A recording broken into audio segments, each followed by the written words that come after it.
For pen names, sometimes new authors really agonize and they sort of say, should I release this under my own name or should I come up with a pen name? And I'd say don't overthink it. It's not that big of a deal, whether it's under your own name or whether it's your pen name. And I'd say just do what you want. And if you're really agonizing and can't decide, then I'd say use a pen name, because once you've revealed your name, it's out there and you kind of can't really hide it again. So if you have any concerns for your career or your social network, if you're going to be writing sort of a steamy romance and you don't want coworkers to associate with that, then just use a pen name. Some authors are big believers in your pen name being your brand, and that every book from that brand should deliver a consistent experience. And so they'll have a different pen name for each genre that they write in. So if they write sci-fi and fantasy, they'll have a sci-fi pen name and a fantasy pen name. And they don't hide that they're the same person, but they just want to be clear to people that if they buy a book by one of whichever of those authors, people know what they're going to get. I haven't followed this. I've used my real name for all of my books, and I even release nonfiction and fiction under the same name, my name. And I just know there are authors that I followed when I was younger that did this, like Piers Anthony wrote fantasy and science fiction, and I like Piers Anthony books in the different genres. And so my thinking was, I'm hoping that by using the same name over all my books, people who are willing to read a different genre will sort of, if they like my writing, they'll follow my name to the other genre. But it's hard to really know how well this works or doesn't work. Some people need to hide their identity. And I had a friend, and him and I were personal finance bloggers, and he did kind of like technical work at Fidelity. And so we were blogging on personal finance topics. So those were things that Fidelity was in the business of. And for the most part, he advised avoiding expensive products like Fidelity. He endorsed other products, not Fidelity's products. So he could have got in trouble at work if he'd been doing it under his own name. And so he blogged with a pen name to avoid people knowing who he was. Amazon doesn't place a really high value on the secrecy of your pen names. And from a reader perspective, it'll be hidden. So if you use a pen name for a book, even though you as the author may have multiple different pen names on the site, they won't be connected in any way. So the different authors will be kept separate from it. And unless you tell people, Amazon's not going to spill the beans that you're the same person. But they have done things where they'll send mail to authors at their home and refer to their pen names in the mail. And people who have sometimes written things that they don't want family members to know about have complained about this, that somebody could open their mail and then know who they are.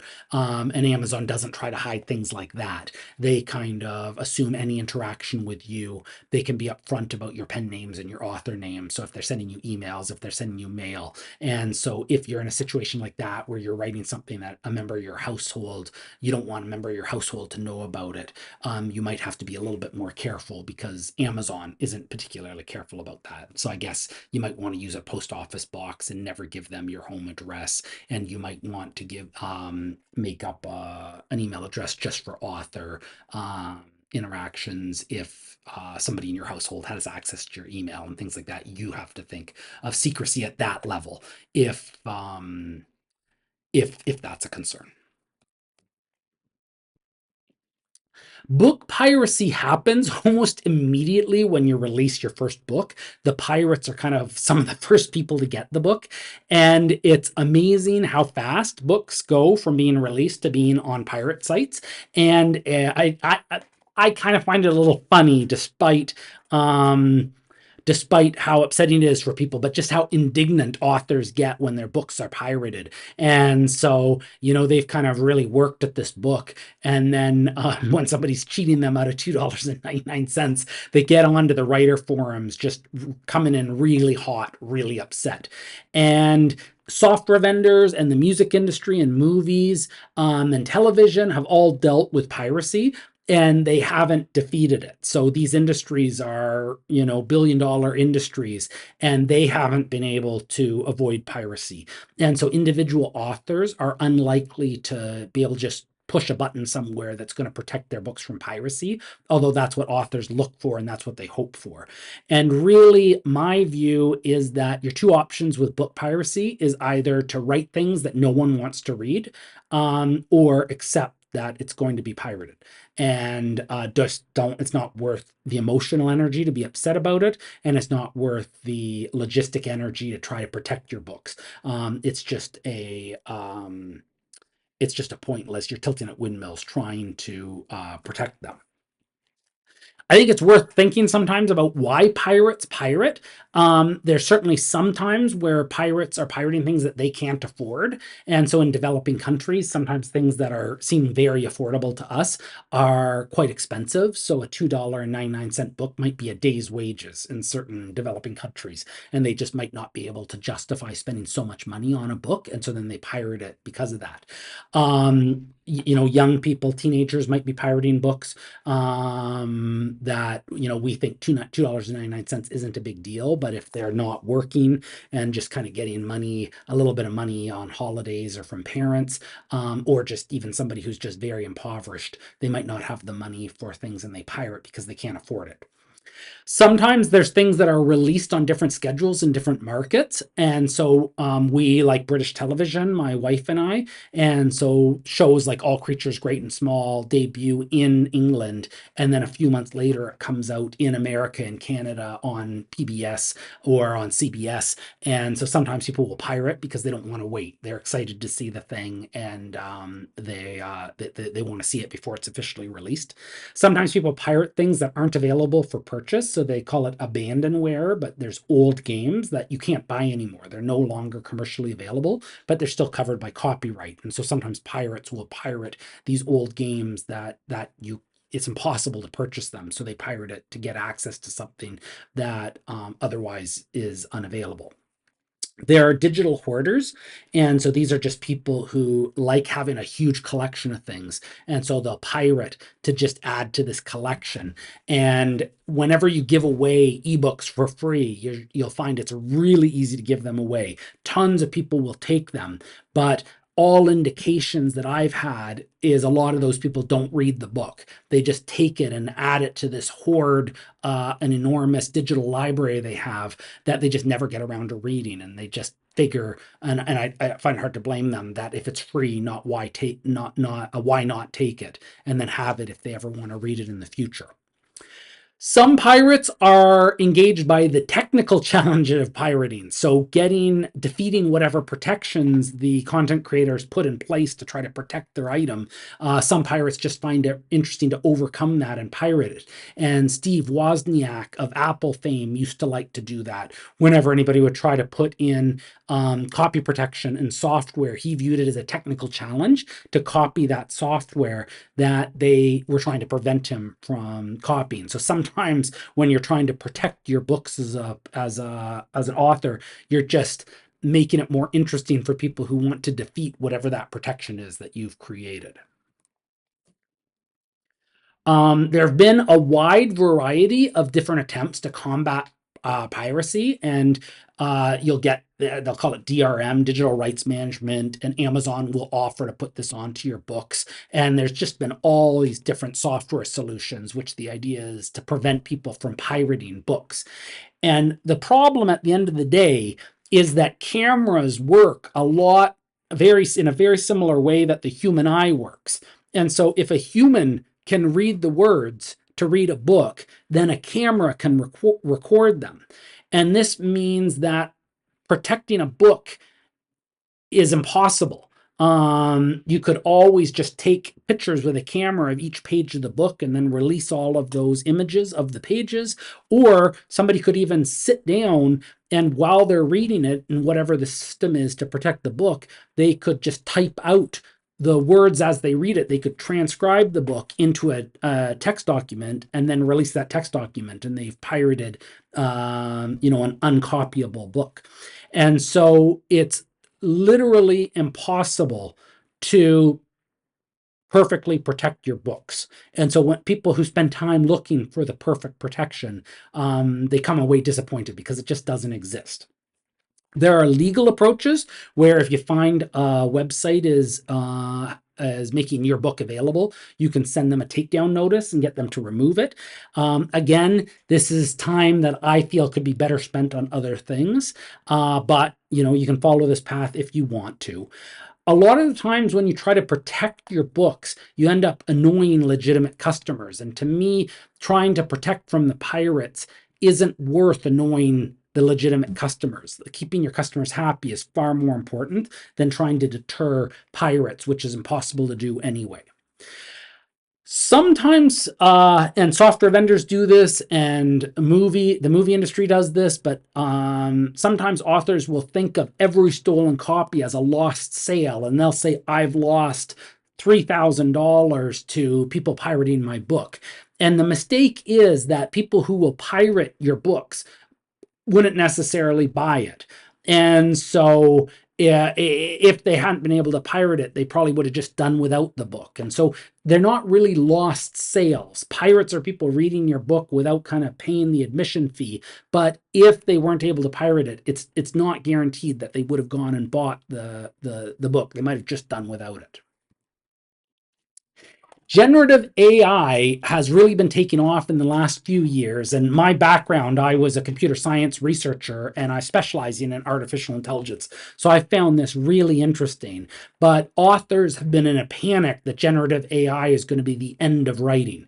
And during the Writers Guild of America strike a couple years ago, this was one of their big things that they were striking for, is they wanted guarantees that the studios wouldn't use generative AI in place of authors.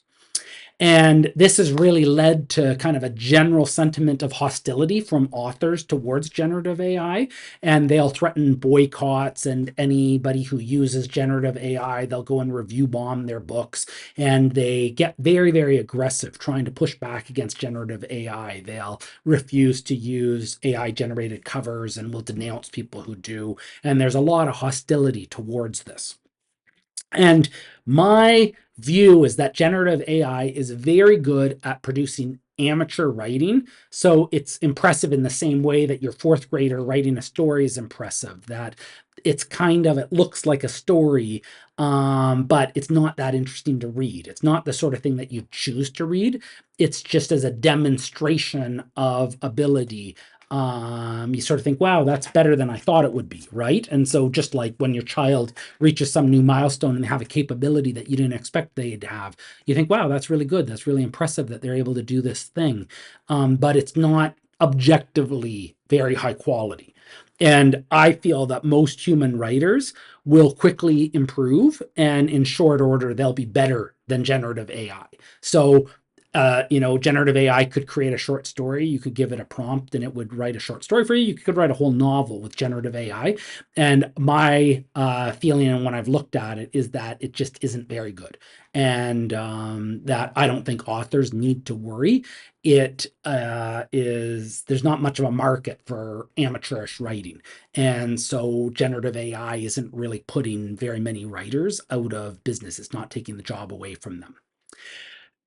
If you play around with generative AI, which I would suggest, I think a lot of these tools are really interesting to use, you can find that it is quite difficult to get out of generative AI what you want. And so if you sit down with a project and try to use it to create that project, I think you'll find that it's not as sophisticated as people say, and you're not getting something that is what you're hoping for. And Brian Kaplan has a graphic novel that he's wanted to create, and he wrote the story, but he's not an artist, so he couldn't draw the images for it. And he's wanted to get this graphic novel made for years.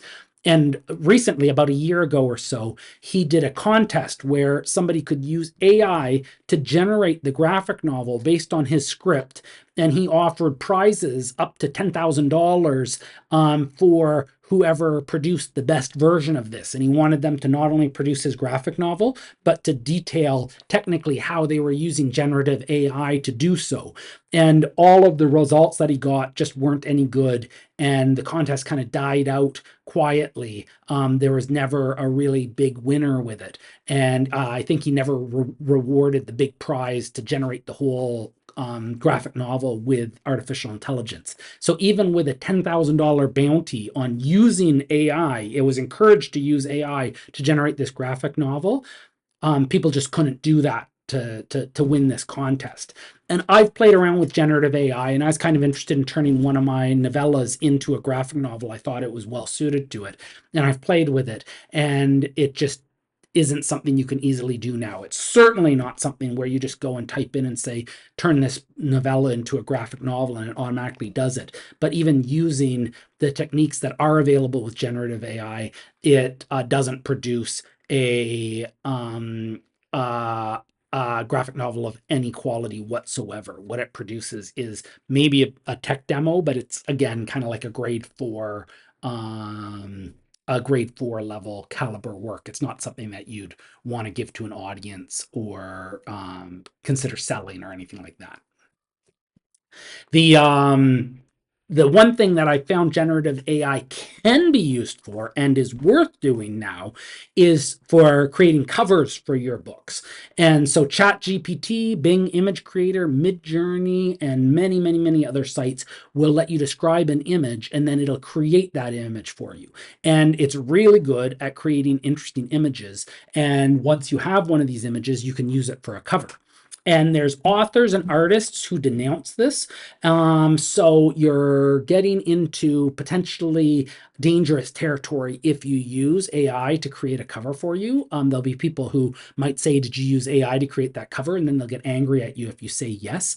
But there's people who are doing this, and there's artists who are using this. So Zach Weinersmith, he creates the webcomic Saturday Morning Breakfast Cereal, SMBC. And he, in interviews I've seen, he's talked about using generative AI with his artwork. And so to me, it's kind of funny when authors say, don't use AI to make a cover because you're stealing work away from artists, but then those artists are using AI themselves. And so to me, if professional artists like Zach Weinersmith are using it, to me, that seems to legitimize authors using it themselves as amateur artists creating their own covers.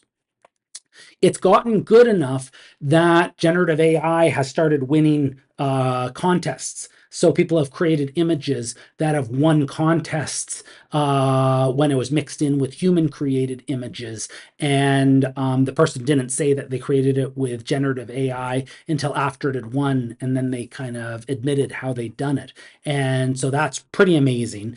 In all honesty, there was a Japanese writing contest where the winner admitted that she'd used generative AI to assist her in the writing. It wasn't that the generative AI had produced the entire thing, but she'd used it, and then she'd modified the writing, and kind of collaboratively with generative AI, she'd written it. So to me, this is part of what's amazing about generative AI, is that it started winning contests when it's hidden about whether it was used or not. And in most cases, it's something that the artist or the writer is combining with their own labor. They don't just create it with generative AI and submit it. They use it and then they make modifications with it. But it's interesting to me that the product of that has started winning contests, and it's pretty amazing.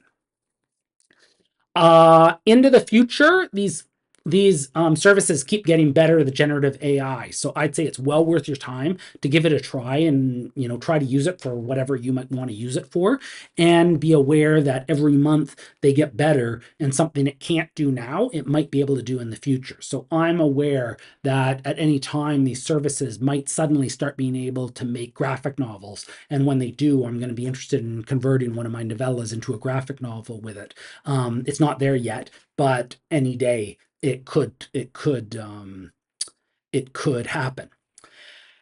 If there was A generative AI that could independently and without collaboration with a human create a novel that was of a comparable value to the most popular novels that are being sold on Amazon. We as a species have bigger issues than out of work authors. So that's to me a really strong indication of human level cognition, that it can independently write an interesting novel that people would spend the time to read and be interested in. And at that point, the AI is going to be able to do all sorts of other things. It's going to be putting authors out of work, but it's going to be putting tons and tons and tons of other people out of work as well. And so science fiction writers call that the singularity, that we don't know what's going to happen with human history once there's a human level artificial intelligence. And so worrying about authors being put out of work is kind of fiddling while Rome burns. There's bigger issues going on than that. So it's just not worth worrying about that.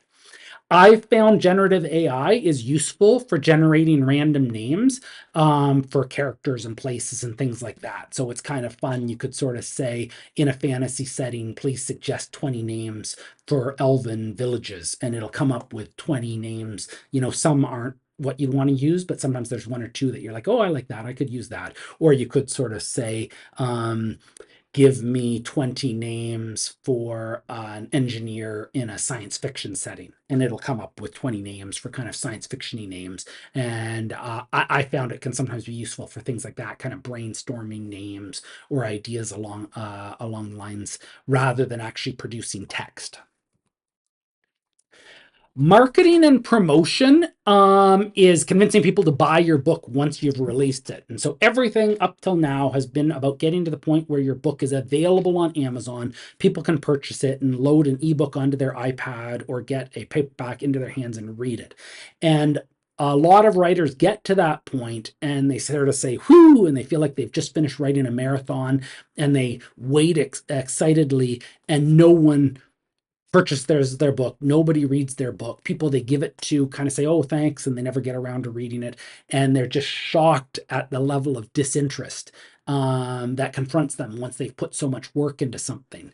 And marketing and promotion are basically all of the activities that you're going to follow that convince people to read your book at that point. When you release a book, there's hundreds and hundreds of books every day that get released on Amazon. And so you're trying your best to convince people in a ocean of other books that your book is the one they want to spend time with. And it's really hard and it's really competitive. I think marketing and promotion is the hardest part by far of being an author, and it basically makes everything before it seem very, very, very straightforward in comparison. So if I've been describing this and you kind of think, oh, this all sounds pretty tough, the marketing and promotion's way tougher than everything beforehand. And I'd say it's definitely the part of writing that I'm the worst at. One mantra they say for writers is that your best marketing is to write your next book.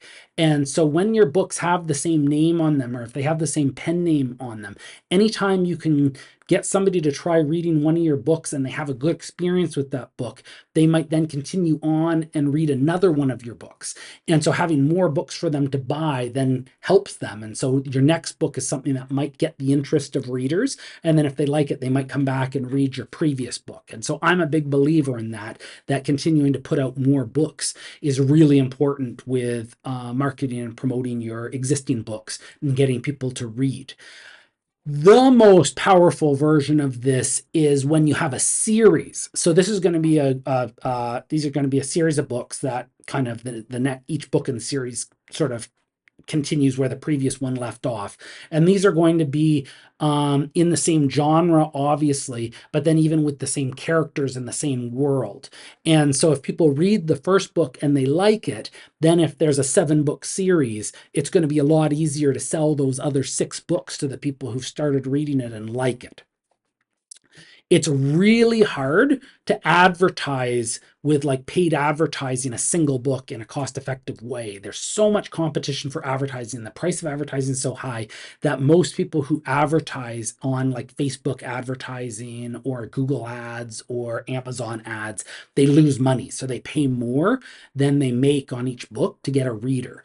And so the way that people then do this in a cost effective way is they advertise a book, they lose money on that book, but then they make the money back when people like that book and read their other books. So if they're confident that they're once somebody's got a taste of their books, they're going to like them and keep reading, then advertising can become more cost effective because you're kind of advertising all of your books to them, not just the one that you're in theory advertising. And with a series, this is great. So you can have the first book in your series and you could offer it for free or you could offer it for a lower price, and then you can advertise it, and basically you'll lose money every time somebody sees the advertising and buys that book, but then you'll make it back when they read the other books in the series, if they do. For the most part, if you think of something as marketing promotion, if you have some idea that this is something I could do for marketing and promotion, then give it a try, right? Kind of see how it works. I was selling my books at the farmers market here in North Bay this summer, and I got together with a bunch of other local authors. And so we had a tent where all of our books were for sale there, and it was kind of a local North Bay authors tent, and people could come and look through our books and then buy them. And we sold a few books. I think all of us found that by the time all the costs were added up and the sales, it wasn't really worthwhile. But we're going to rework it and do something a little bit different next summer probably. This presentation is kind of a way for me to try to promote my books. You're here and you're listening to me talk about writing, and I'm telling you how you could write your book, but you might at the end of this think, well, I'll try reading one of John's books, or I'll get his book, which is the book version of this presentation. And then this has helped me sell a book to you. I've donated books to Gods of the North as prizes to give out. So I'm hoping that whoever wins some of those books, they read them, and then they might buy one of my other books and I might get a reader. So you try different things like that. The cover and the back text and the book description are all really important parts of marketing your book. And you can think about this like somebody in a bookstore who's picking up your book and thinking about buying it. And they're going to look at the cover. That's probably what's going to get them to pick it up off the shelf. And then they're going to turn it around and they're going to read the description of the story, and they're going to decide whether or not they want to buy this book. And your book probably isn't going to be in a bookstore. That's not going to be the experience somebody has where they physically handle it and consider it, although it might if you're selling it at the farmer's market. But in Amazon, there's a similar experience to that the image is shown, which is like the cover of the book. And then there's a write-up on Amazon, a description of the book, which is like the back text. And this is a big part of marketing. People will come to writer communities agonizing about their blurb, how they're describing their book, and they'll ask sometimes how they can improve their cover.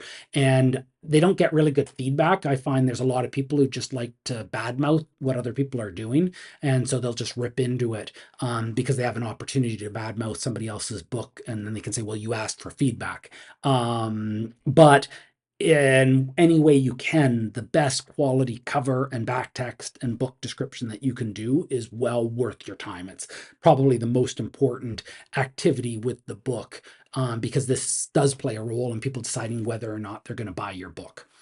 You can use similar books to yours as a guide to what the cover should look like. So if you can identify these are similar books to what I'm writing and releasing, if you can make your cover look somewhat similar to those other books, that will indicate to the readers that these are similar books, and it should hopefully catch their eye and get them attracted to purchasing it. So I was reading kind of a romance author one time. She found just the men with bare chests on the cover of romance novels really cheesy. And so she didn't want to do that. But she found whenever she tried to do a cover that didn't have that, it just didn't sell as well. That the bare chest really conveyed to readers that this is a romance novel, and it really caught their attention. And so she went back to the bare chested men because that was kind of a reader expectation, and that sold her books better than the covers without the bare chests.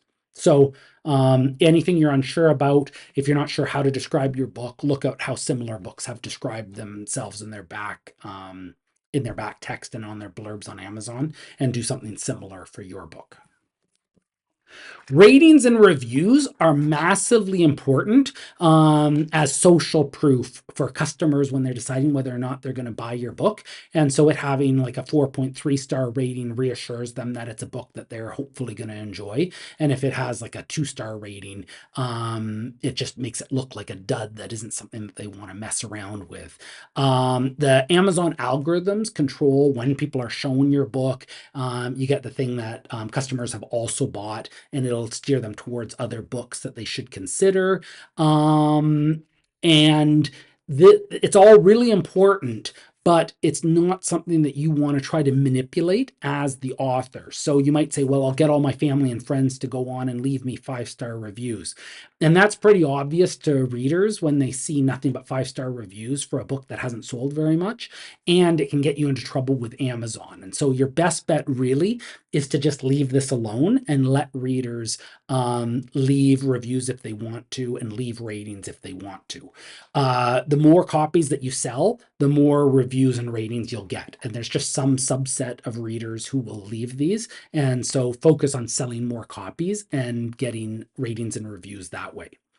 There are some websites, one's called NetGalley, where you can pay them and they'll give out copies of your book in exchange for reviews. And so you can do that if you're trying to juice it and trying to get more reviews. And again, I think that your best bet is to just let people who buy your book and read your book leave ratings and reviews as much as possible, and not try to construct these yourself. You also never want to engage as the author with reviewers. So sometimes somebody will leave a negative review and the author will come and respond to the review and argue with them. And that's just a terrible look for the author. And the reviews really don't have anything to do with the author. It's readers communicating with other readers, and you don't want to have anything to do with it. And even coming in with something nice, if somebody left you a glowing review, if you come in and you give it a thumbs up, or if you say thanks for your kind words, it seems really nice, but it'll throw off some reviewers. And some people who've done that will then be a little bit like, I didn't think the author was going to see this and respond to it, and it sort of throws them off. And so as much as possible, if you can, just leave the ratings and reviews alone and focus on selling as many copies as you can. In the back of each of my books, I have an author's note where I just talk about kind of writing. And there I absolutely beg my readers to consider leaving a rating and review. So every book I sell does have that section at the end for the people who read that, where I try to get them to go and leave a rating and review. So I think that's fair game, but probably you don't want to do too much more than that to try to get more ratings and reviews. On a lot of writer communities online, people will come and they'll say, do I have to have a website? Do I have to have an author website? And it's not required, but I find it useful. If technically you can put together a website, I think it's worth considering doing. It's a means of communicating with your reader that you have full control over. So you can have an author page on Facebook, and you can communicate with people and post information there, but Facebook controls that. If for some reason you make them angry, they can just shut down your author Facebook page, and there's nothing you can do about that. Websites are pretty firmly controlled. You'd have to be doing something really egregious to lose control of a website, and it would be like a legal situation where you're caught human trafficking or something like that. And so it's hard to imagine a situation where an author would lose control of their own website. And so it's useful for that. Sometimes people say, well, what should I put on my website? And you can post news about your books when you release a new book, or when you have a cover, you can do a cover reveal. You could do interviews where anytime somebody interviews you, you can link to the interview from your website and people can go see it. You can write blog posts, and so where you're writing a short article about something related to your books. And any information like this for people who are interested in your writing can see this information on the website. In terms of how to set up a website, this is changing constantly, the technology, and author websites aren't particularly, they're not particularly challenging technically.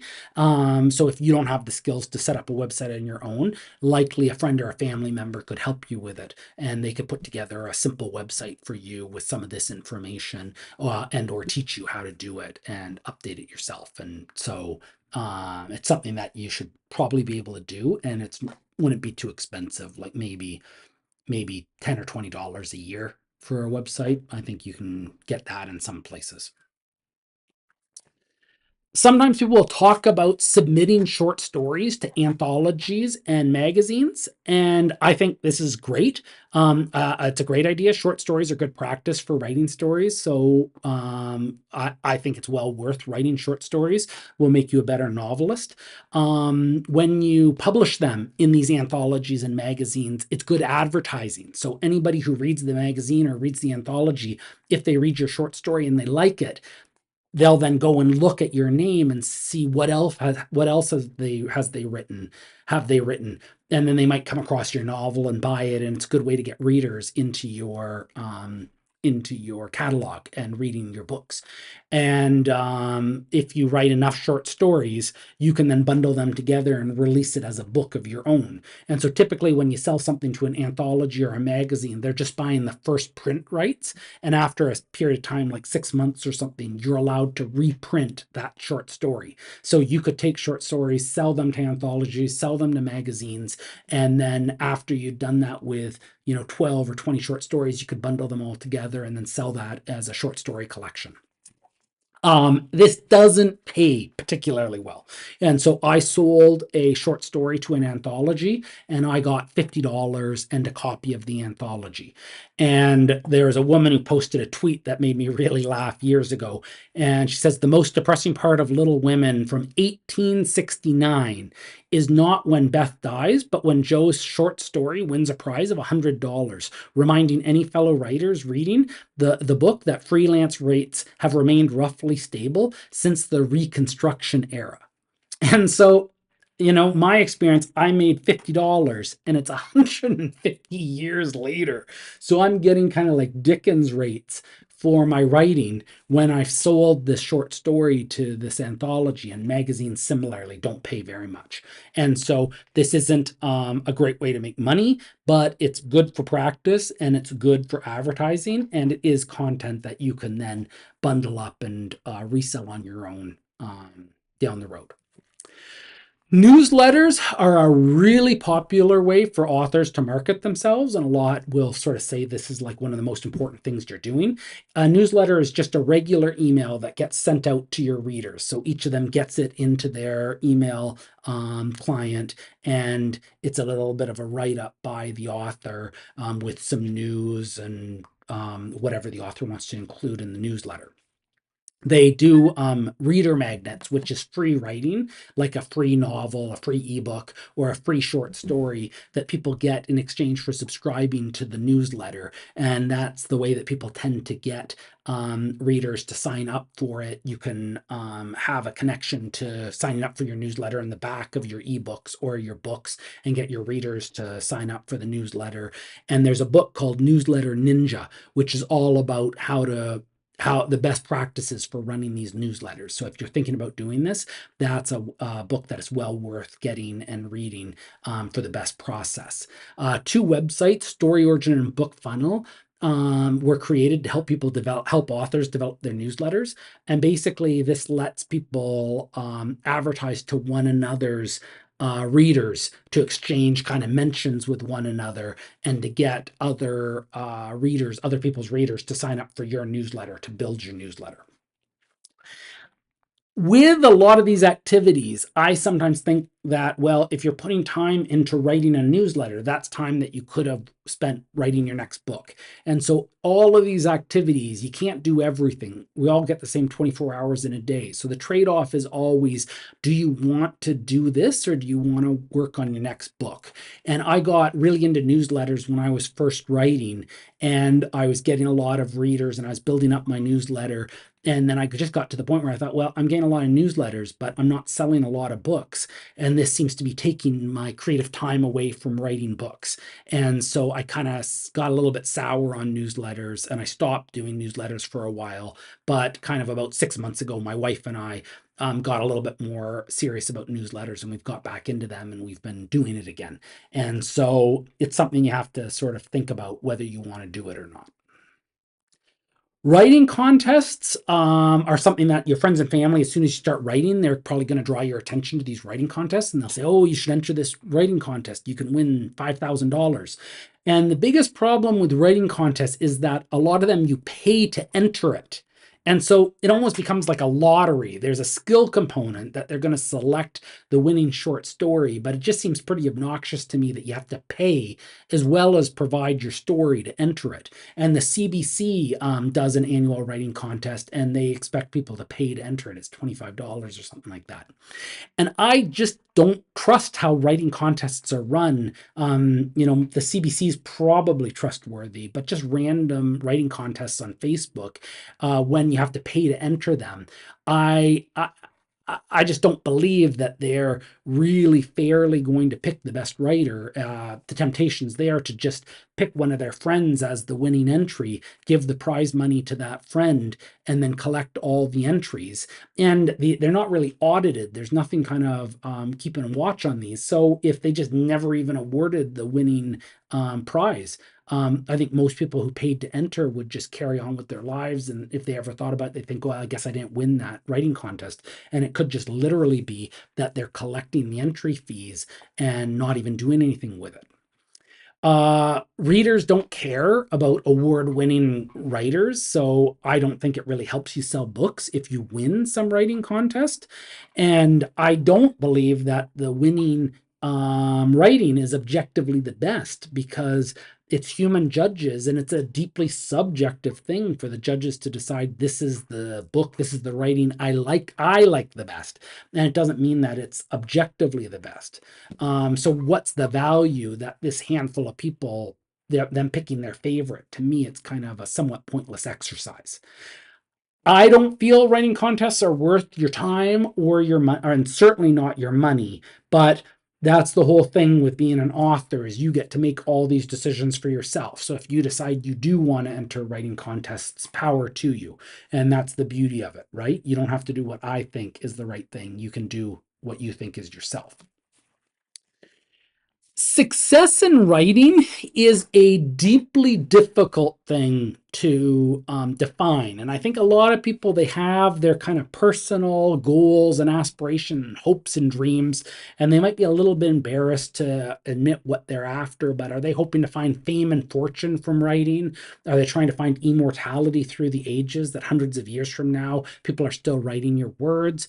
Are you looking for self-actualization? Are you kind of writing to just understand yourself better? Or are you trying to join a community and you're writing to sort of develop your craft along with other craftsmen? And I think these are all legitimate things, and I think there's people who write for all of these reasons. And an amazing 83% of Americans have said that they want to write a book, which is just incredible. It's a higher percentage than Americans who say they want to get married or have children. And so it's a very, very, very popular desire, wanting to write a book. And only 1.5% of Americans ever start writing a book. So, of those 83% of Americans, a tiny fraction of them ever even start. They even write one sentence in their book. And so you could call that success. You could call these people are almost 1 in 100 of the people who've actually taken some effort to pursue this thing that lots and lots of people want to do. Of the people who start writing a book, only 3% actually finish writing it. So this is 3% of the 1.5% of the 83%. So this is like getting to be like a few people in 1,000, right? Like three people in 1,000 or something like that will actually finish the book, finish writing a book. And so if you've written a book, if you've just finished the first draft of your book, even if you don't kind of come back and revise it, and if you never release it and no one ever reads it, you're a success compared to the horde of people, the other 999 people in 1,000 who wanted to write a book and never did. Brandon Sanderson was working as the night manager at a motel, and he was working there so that he could write while he was at work when nobody was around, when all the customers were sleeping. And he wrote 13 complete novels before he made his first sale. So he kept writing novels and he'd revise it. And once it was finished, he shopped around and kept trying to find an agent. And then once he got an agent, that agent was shopping his books around to publishers trying to sell them. And he wrote 13 complete novels before he sold his first book, before a book was sold. And the vast majority of writers just don't have it in them to write 13 complete novels without having sold one. So there's just so many people who are 1 in 1,000 who finish writing a book, but then they get tripped up with the process even after that. There's definitely people who write books and then put them away in a drawer or hide it away on a hard drive and it never gets released. So this is traditionally publishing, this was success. So this is being accepted by a traditional publisher. And so historically, this would have been success as a writer, and you would have potentially have had to write 13 complete novels before you could make your first sale. And so even people who can finish writing a book, that's a pretty high bar. I haven't written 13 complete novels yet, so I haven't hit that bar. And so traditional publishing, this was a really high bar, and success really is pretty hard to achieve. The people who've got there have really survived a real gauntlet. These days, many authors, I'd probably say most authors, maybe even the vast majority of authors, have spent more on their books than they'll ever make. I meet people like this who, if you, even not counting the time, the value of their time, but if they've hired editors, if they've paid for covers, if they've bought print runs of books, there's many authors that are in the red. They've spent more than they've made on books. And over the summer when we were at the farmers market and we were talking, there was people there who were trying to sell their books, and they were saying, I'm just trying to earn back what I've put into this book. I'm selling books trying to kind of make back the money I've put into this book. And that's very common. So it might be a measure of success that you're in the black, that you've made more money than you've paid for your books, that your books are profitable. Maybe that's success in writing. 80% of traditionally published authors give up within writing 3 books, within publishing 3 books. And so with the Brandon Sanderson point, where they've written 13 books and they finally got a publisher and they've released their book, 80% of the people who get to that point give up within 3 books when they've been releasing their books. And I gave the example earlier of George R.R. Martin, who was ready to move on to other things when his 3rd book flopped. 90% give up within 6 books, and this is 6 traditionally published books, and 95% of writers give up within 12 professionally published books. So even once somebody has had a traditionally published novel, which they've survived all of those fall-offs that I mentioned in the other page, it seems like they've hit success, and a lot of them pack it in as they're trying to traditionally publish books, and they find it's just not worth continuing as a traditionally published author, as a published author.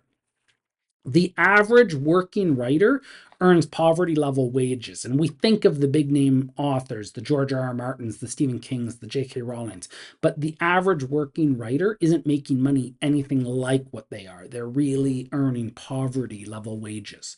And fame and fortune from writing is like winning the lottery. So it's unbelievable luck. And it's luck that you have to have a level of skill to have a chance of getting. But there's still a massive amount of luck. And I think anybody who has achieved this would admit the role luck's had in their journey as an author. George R.R. Martin would absolutely talk about that. He was lucky that the man in Hollywood found his 3rd book, liked it when nobody else seemed to like it, and reached out to him and offered him a job. That's luck. And so all of these people have got multiple lucky events that you certainly shouldn't count on when you start writing. There's to sort of say, I'm going to write my books and it's going to be the next Harry Potter books. That's very unlikely, regardless of the quality of your writing, regardless of all the actions you take. You need really good luck on top of all of that. The more reasonable, tractable expectation is that you might have readers that are interested in your work and that you'll get a little bit of side hustle money. And so I wrote a book about being a landlord, and I had a man from down in Colorado contact me, and he really liked the book and he complimented the book. And then he had a few questions about trying to use some of the things I've done, and clarified a few things from the book. And that's really interesting. It was really neat to communicate with this person who's a stranger to me. It's not a friend, it's not a family member, he's just somebody who found my book and found it useful. And so that's the reward I get as a writer, just that interaction with him, that he's found it useful, and then a little bit of money, which, if you consider your time from my writing, I've earned far, far, far, far, far less than minimum wage. So I would have been better off working at McDonald's from a dollars and cents perspective. Financially, it's a very, very meager rewards. If I haven't scared you off from getting into writing, I think it's reasonable and it's a good consideration. How do you get better at writing as you go?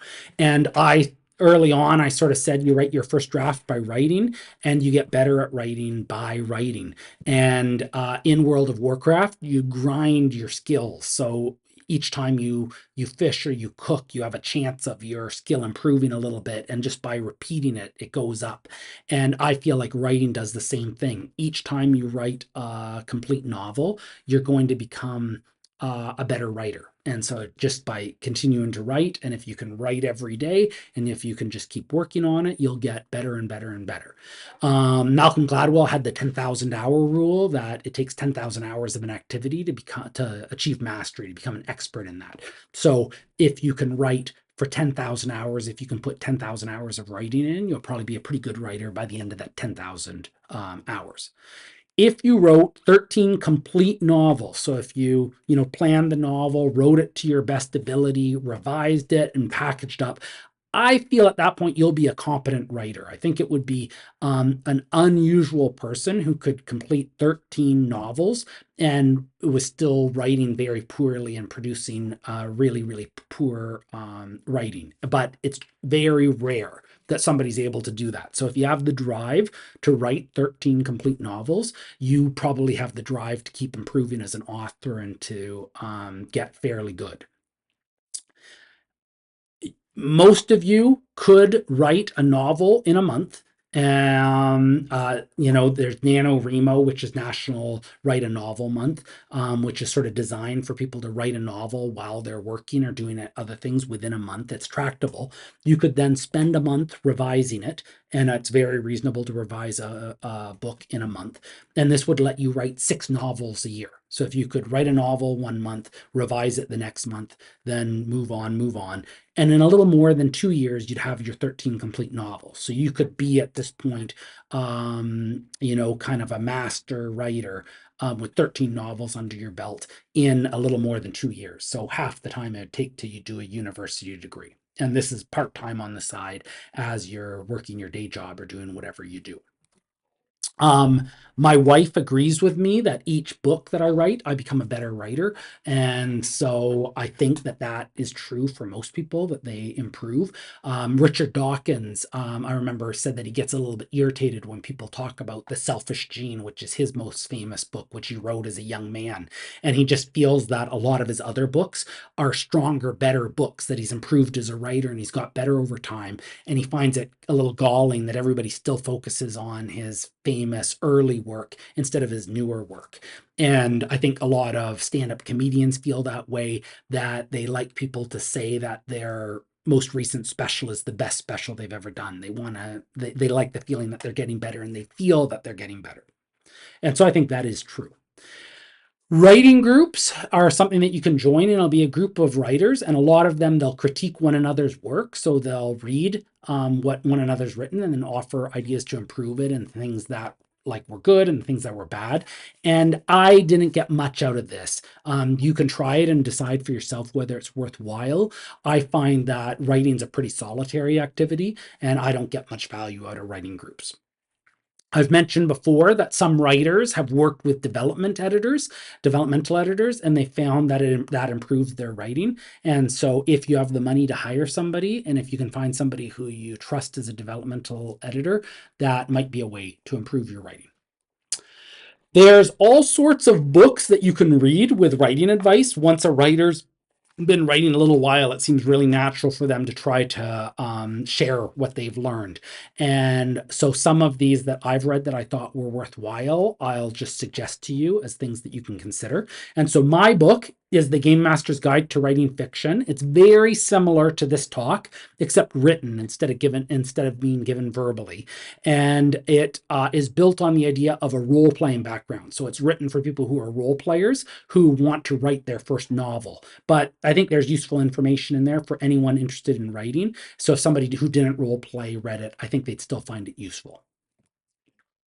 The snowflake method is by a guy named Randy Ingermanson, and he's a physicist. And so he has this very algorithmic, methodical approach to putting together a story. And I think for people who are more analytical, they might find this an interesting way to try to build up their story. And it basically gives you a step-by-step approach to put together your novel. And so if you're struggling with outlining, if you're struggling with how to put together your book, you might find this a useful way that he suggests one way that you can approach it. Save the Cat Writes a Novel was a variation on, there's a famous Save the Cat book, which is for screenwriters, and it gives screenwriting, it gives advice for writing screenplays.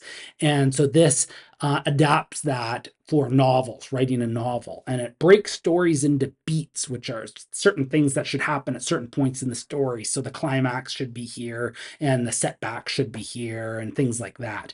And some writers object to this as too formulaic, but it's a useful way of thinking of the larger structure of a story. So again, if you're having trouble figuring out what your story should look like, if you're finding that a novel is just too big and you're having a hard time kind of organizing it, this would be a good book to help you do that and sort of think about what the story should look like at different points.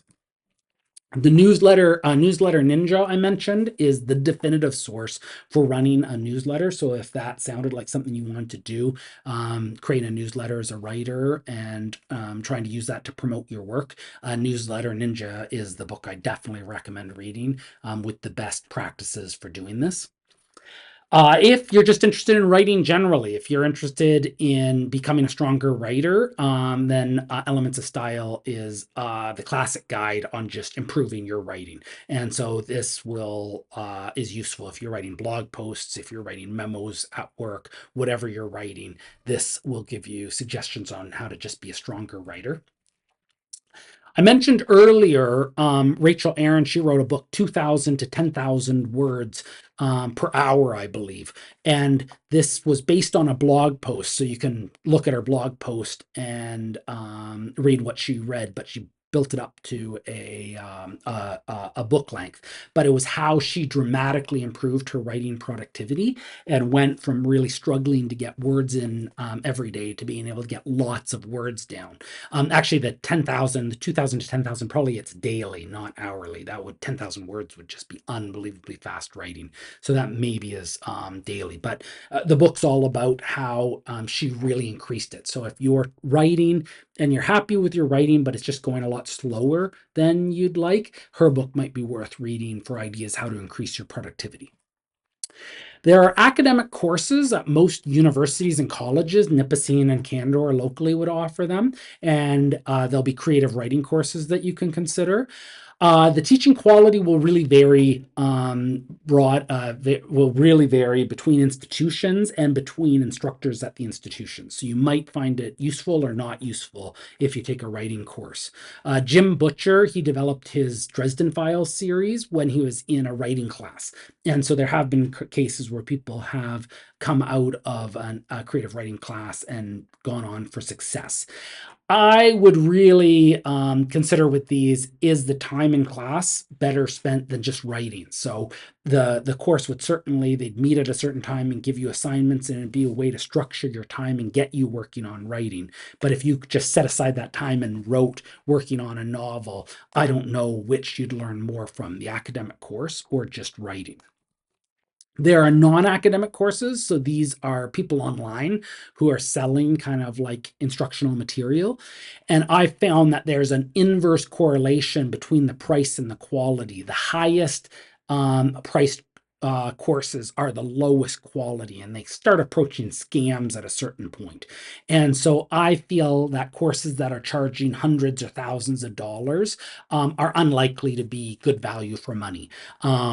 There isn't a secret to writing, but a lot of the people who try to sell these courses will imply that there is, and that they're willing to sell it to you. And to me, it's just trying to get money from people who have dreams of writing. And so some of these courses make it out that you have to buy their course, otherwise you can't write without it. And you don't need to buy anybody's permission to write. You don't need anybody's permission to write. It's something that everyone is allowed to do on their own. Nobody can tell you whether or not you can sell your books on Amazon. That's between you and the readers, except Amazon, I suppose. Writer communities I've mentioned. Every town pretty well has at least one, and it's a group of writers who meet up regularly. We have one at the public library. I think they meet on Tuesday nights or something like that, and they talk about writing, and they perhaps critique one another's work. I haven't found them that useful, but I'm going to the North Bay one on Tuesday. A friend invited me, and I said I'd go this Tuesday, and I'll give it a try. And again, I just feel like for me, my time is better spent writing than going to these writer groups. But you can give it a try and decide for yourself. So I've talked about that you could write a novel in a month or two, and I feel that it is worth your time to do so. And if you have the interest, I think you should. You can get started as soon as you can. You could start writing your novel tonight. You could start writing your novel in a few days when you get home from this convention.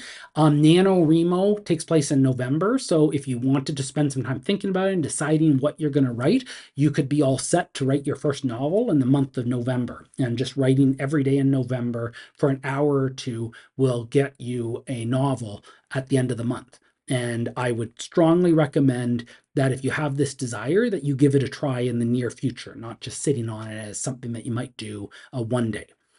If you get into writing and you find that you have any problems, feel free to send me an email. And I can't guarantee that I'll solve all your problems, but I'm happy to try to answer the questions with my experience and sort of suggest what I do in whatever your situation is. And you really do have everything that you need to start. You don't need anybody's permission, but if you did, you have my permission.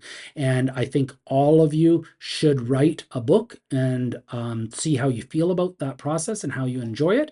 And I wish you all the best of luck on your journey as writers.